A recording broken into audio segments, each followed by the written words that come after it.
आज के एपिसोड में कार्तिक अनुपमा को कॉल करके जेल के कैदियों के लिए खाना बनाने के लिए कहता है। अनुपमा बताती है कि कैदी अपना खाना खुद बनाते हैं, लेकिन कार्तिक समझाता है कि बाहर से भी उनके लिए खाना आता है। वह अनुपमा को मिलने के लिए बुलाता है, लेकिन अनुपमा इस अजीब से न्योते को समझ नहीं पाती और खुद को राही की शादी की तैयारियों में व्यस्त कर लेती है। वसुंधरा खुशी से कहती है कि प्रेम की शादी में वह जमकर नाचेगी। बादशाह मजाक में कहता है कि बा को नाचने में कोई दिलचस्पी नहीं। इस पर बा जवाब देती है कि उसे सिर्फ पारंपरिक नृत्य पसंद है।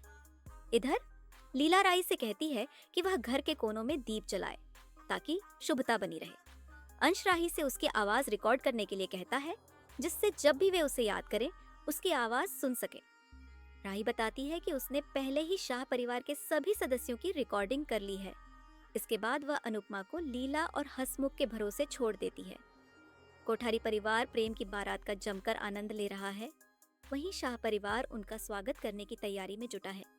कोठारी परिवार पहले जश्न मनाने की शर्त रखता है, जिससे राही बहुत खुश हो जाती है। अनुपमा प्रेम को देखकर अनजाने में अनुज को याद करने लगती है। उधर राही नाराज होती है कि लीला ने उसे कमरे में रहने को कहा है, जबकि उसका भी मन बारात में नाचने का है। दूसरी ओर गौतम प्रतिज्ञा को परेशान करता है। राही को अचानक महसूस होता है कि उसका मेकअप और बाल खराब हो गए हैं, तो वह उन्हें ठीक करने लगती है। इस बीच अनुपमा प्रेम के साथ एक रस्म निभाती है और उससे इसका महत्व समझाती है। फिर पाखी भी वही रस्म दोहराती है और शाह परिवार कोठारी परिवार का गर्मजोशी से स्वागत करता है। लेकिन गौतम अनुपमा से कटा कटा रहता है, जिसे देखकर अनुपमा ठान लेती है कि वह राही की शादी से पहले बस खुशियां ही बांटेगी। शादी की खुशी के बीच राही अचानक गिर जाती है, जिससे सभी घबरा जाते हैं। वहीं कोठारी परिवार शाह परिवार की तैयारियों की तारीफ करता है। प्रेम अनुज की तस्वीर से बातें करता है और फैसला करता है कि वह शाह परिवार के लिए कविता पढ़ेगा, जैसे अनुज किया करता था।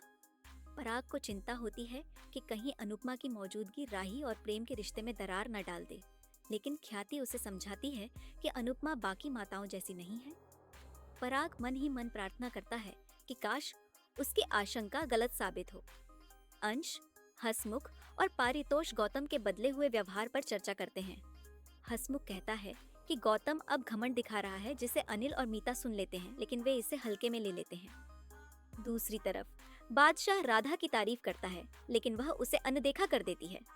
इसी बीच अनुपमा सोचने लगती है कि वह क्या मिस कर रही है और अनुज की यादों में खो जाती है। वसुंधरा अनुपमा को बताती है कि सब कुछ उसकी प्रतिष्ठा के मुताबिक सही तरीके से हो रहा है और फिर उसे एक खास शादी की चादर संभालने की जिम्मेदारी देती है।